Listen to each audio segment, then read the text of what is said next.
po, Thursday. Yung referral sa guard na lang kunin, mag-fasting, tsaka magdala ng stool, ha? After Okay. ng medical po, mag-report. Okay? Okay, sige ma'am, thank you po. Medical. Dito nagsisimula ang buhay namin bago bumalik ng barko na kung saan kami ay bubusisiin mula ang ulo hanggang paa na kahit ang pinakatatago-tago mo ay kailangan mo ipakita para pumasa dito. Yes, you heard it right. Tamang narinig mo. At lahat gagawin ng seaman para pumasa lang sa medical na ito. Yan ang tinatawag na fit to work. And it's time for contract signing. Dito naman ay kailangan mong intindihin ang bawat letra, numero at ang pinaka-importante,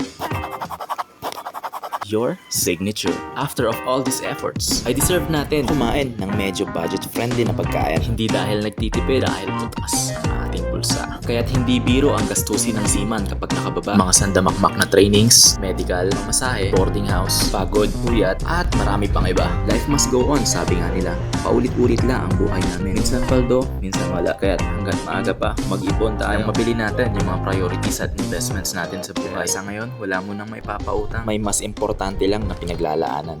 Salamat!